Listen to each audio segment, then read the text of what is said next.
आज चाहिँ म बजार गएर आएको होइन।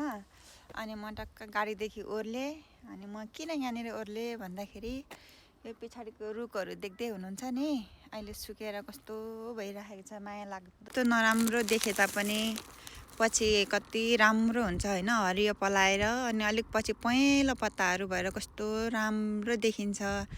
अनि मलाई यो देख्दाखेरि चाहिँ के याद आयो भन्दाखेरि मान्छेको जिन्दगी पनि यस्तै हो। हेर्नुहोस् त अहिले कस्तो छ, उनीहरू उजाड लाग्दो, अल्छी लाग्दो, माया लाग्दो छ नि यो रुखहरू।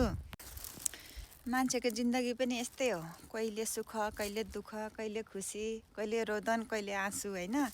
दुःख भयो मेरो खालि दुःखको जिन्दगी मात्रै रहेछ, कहिले सुख नआउने रहेछ भनेर नसोचौँ। पहिला म पनि त्यस्तै सोच्थेँ, तर त्यस्तो होइन रहेछ। अनि अब म यस्तो भइराखेको छु, यस्तो गरिरहेको छु भनेर होइन। यिनीहरू पछि कस्तो राम्रो हुन्छ भने नि सोच्दै नसोच्ने होइन। अनि अब यो पत्ता पलाउँदाखेरि कस्तो राम्रो हरियो कति राम्रो भएर आउँछ। अनि अलिक पछाडि पहेँलो भएर कस्तो राम्रो भएर आउँछ। अहिले यस्तो भए पनि त्यसैले हामीले हाम्रो जिन्दगीमा दुःख छ, पीडा छ भनेर हामीले हार कहिले पनि मान्नु हुँदैन। के कुराहरू चाहिँ हामीले प्राकृतिक कुराहरूबाट पनि सिक्नुपर्ने रहेछ। म चाहिँ कोरिया पनि यस्तो हुन्छ, यस्तो जङ्गलै जङ्गल छ भन्नुहुन्छ कतिजनाले होइन। कोरिया भन्नु बित्तिकै सहरै सहर राम्रो मात्रै हुँदैन नि त।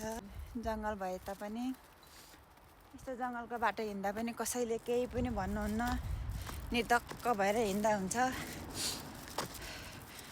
अनि अब कसैले चलाउनु पनि हुन्न। यहाँ कोरियामा चाहिँ यो चाहिँ साह्रो राम्रो छ। रातिको 12 बजी रातभरि हिँड्दा पनि कसैले केही भन्नुहुन्न, चलाउनु पनि हुन्न, बोलाउनु पनि हुँदैन, नाचोर लाग्छ होइन। बारी जोतेर कस्तो राम्रो रातो माटो निकाल्नु भएछ। अब हाम्रोतिर चाहिँ ठुलो भएसम्म पापा मम्मीले पालिदिनु पर्छ नि त। यहाँ चाहिँ अलिकति ठुलो हुनु बित्तिकै आफै कमाउने, आफै खाने, आफै पढ्ने, आफै डुल्ने, जे गर्नु मन लाग्यो आफ्नै कमाइबाट गर्नु पर्दो रहेछ क्या।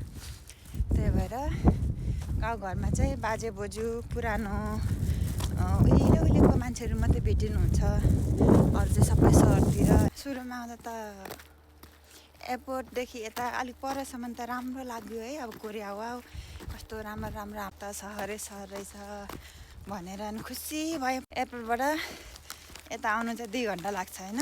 अनि जब त्यहाँ रोडसम्म त ठिकै लाग्यो। अनि यता यस्तो बाटोहरू यसरी छिराउँदा त है हाम्रो घर गाउँभन्दा पनि नराम्रो बिकट जस्तो लाग्यो है। अनि कोरिया पनि यस्तो हुन्छ र भनेर डर पनि लाग्यो। आजको मेरो कामको सुरुवात चाहिँ बच्चाको पुच्छर काट्नुबाट सुरु हुन्छ। यो पुच्छर चाहिँ बिस्तारै राम्ररी काट्नुपर्ने हुन्छ। राम्ररी काटेन भने पछि घाउ भएर यिनीहरूले एकअर्कालाई टोक्ने गर्ने हुन्छ। अनि घाउ कहिले निको हुँदैन र राम्ररी गऱ्यो भने छिटो निको हुन्छ। अनि हाम्रो कफी अनि खाजा खाने बेला भयो। खाजा खाँदैछौँ हामीहरू चाहिँ। अनि खाजा खाइसकेपछि अनि हामी आफ्नो आफ्नो काममा लाग्यौँ। अनि मेरो भागमा परेको काम चाहिँ यस्तो रहेको छ। यो खोर चाहिँ अहिले खाली छ, बङ्गुर आउनको लागि चाहिँ सबै रेडी बनाएर राख्नुपर्ने हुन्छ। त्यसैले म चाहिँ यहाँको सामानहरूलाई मिलाउँदैछु। सामानहरू मिलाइसकेँ। अनि हाम्रो चाहिँ डेली काम चाहिँ यस्तै हुन्छ। अनि बङ्गुर चाहिँ पुरा मलाई देखेर कराउँदैछ है। आनन्दै बसिरहेको छ, मान्छे देखेपछि चाहिँ जुरुक्क उठेर कराउनु थाल्यो। अनि म पनि उसलाई हेर्दै बसेँ। अनि यो थोङहरू देख्दै हुनुहुन्छ, यो चाहिँ बङ्गुरको दाना भर्ने।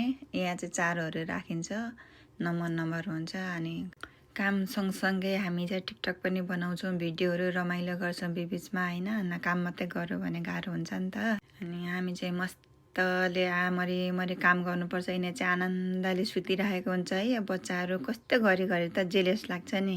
हामी चाहिँ काम गर्नु पनि, उनीहरू चाहिँ कति आनन्दले सुतिरहेको हुन्छ, मिली साथीहरूसँग हो, दाजुभाइ दिदीबहिनी मिलेर तातोमा आनन्दले सुतिरहेको छन्। कति राम्रो बच्चाहरू छ।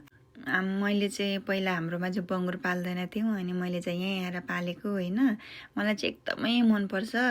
सुरुमा चाहिँ मलाई धेरै नै डर लाग्यो बङ्गुर ठुल्ठुलो देखेर। अनि बच्चाहरू छुनु पनि डर लाग्थ्यो है। अनि अहिले चाहिँ बानी परेर एकदमै मनपर्छ बोकेर हिँड्छु अनि यिनीहरू खेलेको हेर्नु जान्छु खालि अनि मजाले खेलिरहेछन् ऊ एक अर्कासँग हाम्रो चाहिँ काम सँगसँगै यसरी फोन लगेर भिडियोहरू पनि गर्न पाइन्छ एकदमै त्यसैले आनन्द आउँछ है काम सकेर अनि मजाले बङ्गुरहरू बचाएर टाइम पास पनि त्यसै हुन्छ अनि बङ्गुरको पनि अनि चारो खाने बेला भयो सबैजना उठेर चारो माग्न थालिसके अब चारो दिने समय भयो ओके बाई बाई साथीहरू नेक्स्ट भिडियोमा भेटौँला बाई बाई